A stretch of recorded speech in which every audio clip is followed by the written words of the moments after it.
Hello everyone, welcome back to another video. This time I've played Clair Obscur Expedition 33. Honestly, I went into this game blind, not knowing anything about the story, and the intro scene did not help. My only thoughts were, cool, Gustav sounds like Daredevil, and Maya sounds like Shadowheart. If you're gonna give someone flowers, you should probably do it before they wither and die.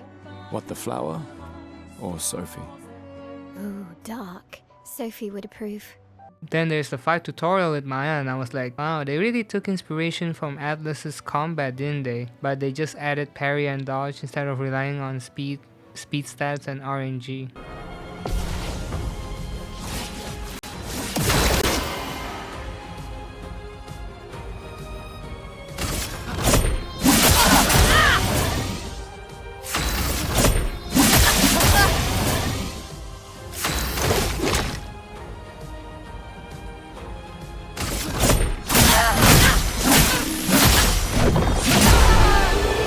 The tutorial made the combat look easy, and then I saw the world and I still don't know what was going on. I was still oblivious, but what I do know is that the world doesn't seem to be holding on too well and it is falling apart, and I'm surprised that they're able to live in these conditions. They live tidbits of what expeditions are, then Gustav meets up with Sophie, and this was caught me off guard honestly, as the interaction between the two is awkward for the scene, but it does not feel stiff or unnatural at all, which is not a lot of games can pull off.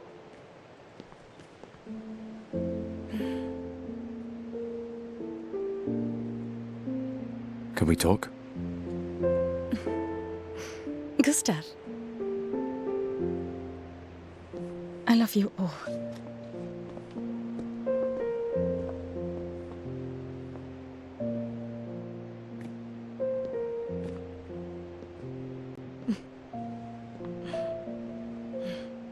That's for your, if there's room. There's always room.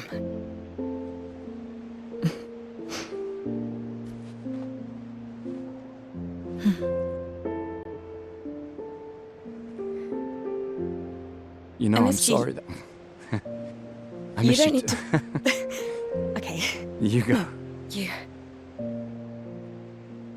You know how I feel. Then you meet various people before going to the harbor, giving you lore in a natural and manageable way. And then I found the mime, and that's when I learned that combat is hard, because I got my ass beat the first time. Took me a few tries, especially at level 1. And then when I do reach the harbor, I was immediately immersed by the scene, the music, the cinematography and acting. And then the gomage happened. Suddenly you got eyeball sweat only on the prologue. That's when I knew that this game is built different.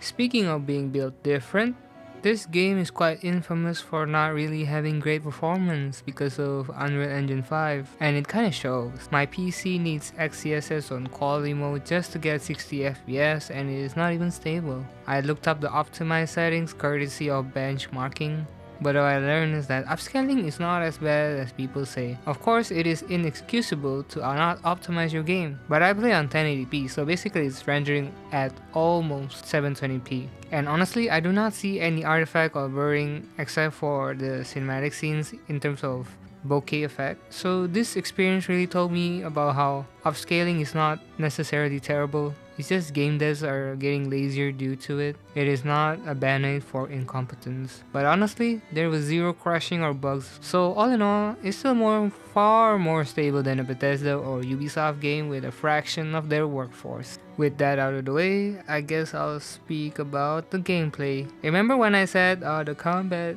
in the tutorial made it look easy? This game is hard, bro.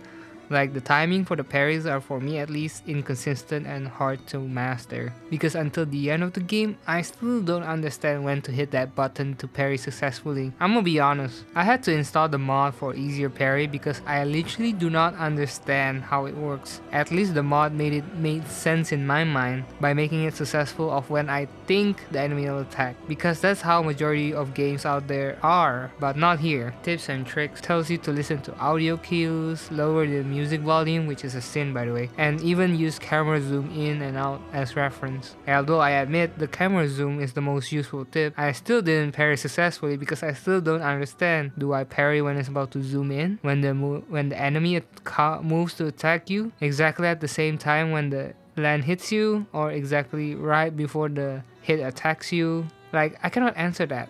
And I'm not the only one. But enough of that. This game world is designed semi-open world, semi-linear. It's an open world when you can go between locations, but linear when you are in said location. But somehow you can easily get lost in this game due to maybe how dark the lighting is in some areas or how similar the designs are without a clear point of reference. So there was a few times where I went back or essentially backtracked without realizing. I'm surprised by this game's confidence in their platforming as their characters' movement, even though I think it's a bit janky and inconsistent at times. Maybe that's part of the challenge and the whole point. You know, this game, just like Persona, forces you to grind to be able to match the boss or come anywhere close to the hidden bosses in the world. I thought the duelist was hard, but then Simon and Clair exist, so there's that. This game can be unforgiving at times. This game also has relationship levels like Persona's confidant, only this time it is predetermined and easy to manage, as you can do it after certain story beats and only at camp. Unlike Persona where you have to roam around the world to see if they have cards on their heads to know that you can level up their relationship. And also, the Pictos and skill tree allows you to build the character that fits you. Here comes the fun fact. I was 20 hours in and when I realized that you can learn Pictos after 4 battles with the Pictos that you apply, so that you can learn it for other characters in your party. Maybe I skipped too much tutorial. How did I miss that? So after that, my party was essentially kinda too OP because I've been applying AP generation Pictos. So basically my characters have 9 action points on their first turn, and also the Pictos to attack first, and the cheater one where you get 2 turns. So essentially the enemy doesn't even get a chance to attack me and I already killed them on my first turn. My only gripe is that there are no notes or table that shows the enemy's weakness after you countered them like in Persona, so I had to Google unless I'm missing something, or are you expecting us to memorize it? And the money mechanic was kinda redundant as you can find a lot of Pictos in the wild, so the currency is not too vital, as if you explore even just a little bit or just go out of the main path you can find a lot of things. Plus the enemies kinda do loot drop as well when you defeat them. You know, I feel like I'm getting to start to sound negative in this aspect, but nah, it's actually pretty good and mostly nitpicks. And all is forgiven because of the story. Like I said in the beginning, I went through this game blind and I was completely lost, but immersed at the same time, as I absolutely have no idea what's going on with the story. I thought Gustav's girlfriend Sophie is the main character, but no, she just made me cry in the first hour of the prologue. No, that's eyeball sweat. It really sucks you in and want to kill that humongous woman near that tall pillar as you see through the sea's horizon. The game really gave you a good hook and motivation to want to go on the expedition. See what I did there?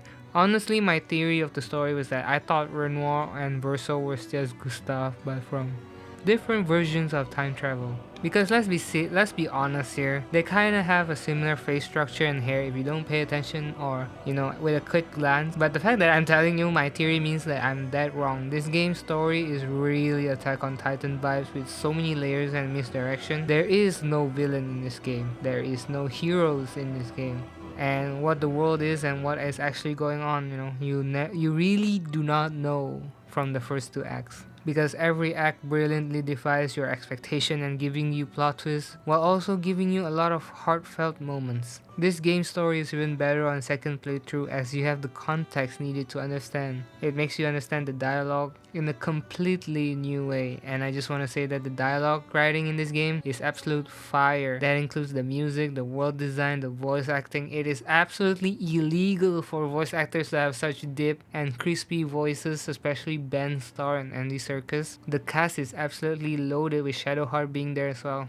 I feel like what I notice people don't talk about enough, the body language. Like, we take it for granted how natural the dialogue flows and how the scene plays out, but nobody talks about how the characters move while talking. It is all so natural. There is no weird timings, or awkward movements and you know, that's so underrated. all the characters in the game are not one-dimensional, especially in you invest into their relationship. You keep learning about their personality, backstories, and views of the world. There is no boring character, there is no badly written character. You will fall in love with every single one, especially if you do all the relationship activities and even if you disagree with their views. And the ending, my gosh, the ending is so heart-wrenching because you know it's bittersweet either way. Because you know the context for both. Since I'm a Jaegerist, you know which side I'm on. If you know, you know. But that's the thing, there is no right or wrong in this game. You can understand everyone's point of view, and that's what makes the game so heart-wrenching. There is only a protagonist and an antagonist, and which view you agree on, and that's the beauty of it. No one is at fault. You cannot directly blame them for the premise of the game. You cannot blame anyone for behaving the way they do, and the game explains to you what is going on into your face, but you don't understand any of them until you reach the ending, read the journals, and do all the relationships. And if you're a French speaker, the game really literally spoils the story through their music, because I watched a video analysis on the story and on the music, and even the music's lyrics are so blunt and a lot of emotions in it. But one thing I want to point out is that the writing in this game is very efficient, as it delivers the most in a short period of time, unlike Persona, which is really a slow burn as you manage your time trying to reach the max level. I'm not saying either one is wrong, just really different types of approaches. And it's quite nice to not have so much time wasted, and yet it still has the same emotional impact. And this game absolutely rewards you for exploring and investing your time, which is really deep considering what the game is trying to tell you in terms of the implication of the story. And with that, if I talk anymore, I'll talk spoilers. I highly recommend buying this game. Full price, no questions asked. We really need to support these indie devs that are really carrying the industry behind their back, because AAA developers keep missing the mark, keeping out of touch, especially after the Stop Killing games. Yeah, you really have a hard time supporting them. Please avoid spoilers, experience the game fresh, and just play it even if you don't like turn-based. And that's it. Thank you for watching, and as for the next video, I don't know yet.